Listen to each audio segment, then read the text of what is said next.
Okay, it's Bob Frizzell for the reality game, and this is lecture 5 on the reality game. Okay, the next part I'm going to talk about is where do we go from here?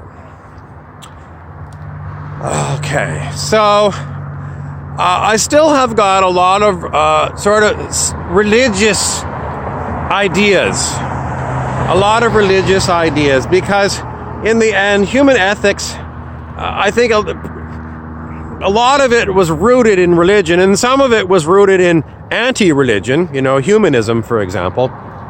So let's say religion and philosophy. If you are going to play the master game that I talked in the earlier lecture, what does it mean to become more and more conscious, more and more knowledgeable? Do you even want that? Well, I mean, if you were in a matrix reality, it would be very easy for the computer to keep track of your decisions, whether they were ethical or unethical. And the computer might even be able to look at your particular situation and say, maybe it was considered an unethical decision that you made, but in the situation that you were under, it really was, between a rock and a hard place. In other words, you might have picked the lesser of two evils for perhaps you, and you looked at both of them, and both choices that you had were very unpleasant. And perhaps in the end, your self-preservation was the reason why you chose the one you did, because being an ethical being that results in you dying,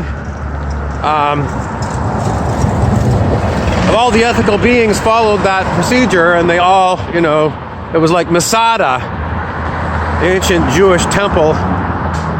There wasn't a temple, it was a complex up on the top of a mountain that they tried to hide away from the Romans with, and in the end the Romans managed to get in, and the Jews all decided to commit suicide. I don't even know the ethics of that. Maybe they thought it was easier to go and kill themselves than to, be tortured by the Romans and thrown to the lions or whatever. But, the point is that humans are quick to judge other humans, unless you've been on the planet for a very long time. And I think with age, most people would say your ability to see that situational things do have a factor in the way that people make their decisions becomes more and more. It's part of your own experience, so you got to figure it happens for other people. So what I'm going to say is that the old religious teaching of Jesus, where when he was on the cross and he said to his, theoretical God Father, "Please, Father, forgive them, for they don't know what they're doing," I think is still highly appropriate for planet Earth today. And even the people that do crazy things, as I said in the earlier lecture, if you're choiceless awareness, most people still would not understand what I mean by choiceless awareness. But it's if your body is programmed to do what it does by some program, some script, a script in a movie, it's going to do that. And if the movie technology is very good, which I say this virtual reality is unbelievably good, it's going to fool you into thinking that you made these decisions, because you're not going to have any training to know, to discern what's different from your thoughts and what's in your mind and what your body does. It all seems so seamless that you just consider that all you. But how is it that these decisions are made? Different theorists have looked at these things, and you're going to have to do your own study. I've done it, and I do come to the conclusion that we are choiceless awareness. We're aware of all these things, but as far as actually having intention and volition, I'm going to tell you it's all scripted. It's very high technology, but If you don't believe me, then you're going to have to go and watch the Matrix movies again. And even then, you're not going to get necessarily my point unless you're a meditator, because you're going to have to do your own work with this. You're going to have to go to learn to meditate and have some good textbooks that talk to you about what I'm saying right now.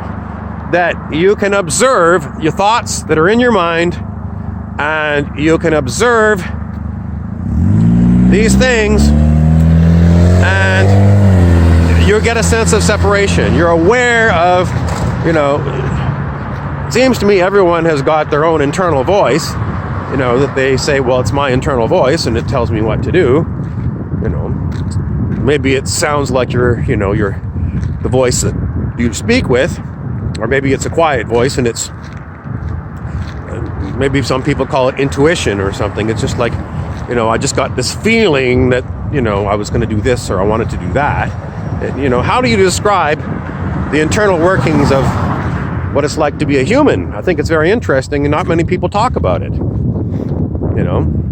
How is it that you get the feeling that, you're thirsty? Well, other than the scientific explanation that somehow your brain's got sensory apparatus that sees that your body's drying out. But, that's not what you really feel. You just feel parched, and you just know that's the feeling, and you need to drink water. But if you're choiceless awareness, everything else is a scripted reality. It's very high tech, and I'm going to tell you that is the reality that you live in. Which means that with this very advanced technology, anything can happen. Why don't we see anything happening? Well, perhaps it's the simulation hypothesis that also is around on the internet and YouTube, Instagram, and I don't see it too much. But the idea that we are running a scripted reality, it's a simulated reality, and everything is pretty much pre-programmed, everything that's going to happen to you in your life. And in this simulation reality, up to this point, we really haven't been aware of how vast the technology is to do things. Because if we are born into planet Earth, we've got sci-fi, but, to experience that as a reality, we don't see it. You don't see it. Is it going to change? Well, I don't know. I don't know what they've got, or who programs the scripts. I don't know. I don't program the script, but I'm on a script. How do I know this? Well, I used to muscle test a lot, and I muscle tested everything, and I muscle tested so much that I got to the point that as I muscle tested, I got the words for a book, and I wrote a book. 2 books that were based upon just muscle testing, and the words that came are what I wrote down, and that's basically what the book said, that we're all scripted here on planet Earth. We're scripted beings, and it's a great play. I was also told by the Ascended Master Sananda that this is a great play on consciousness, and Shakespeare also said that all of life is a stage, etc., etc. So there's 3 different things that I can talk to you about that it's a scripted reality. But as far as, why is it the way it is right now, I would have programmed this script way differently. I think that the script that we're living in is not ethical at all. If an ethical human looked at it and say the way that things are run on this planet it is like The Simpsons in a lot of ways. The Simpsons is a TV show, and I was talking to my nieces last night, and they never even heard of The Simpsons. So the youngest children now, the tweens and teens, might not even have watched The Simpsons, and that's like the longest running show, I think, since other than soap operas. So, very difficult to cross-communicate generations when, things that we find so,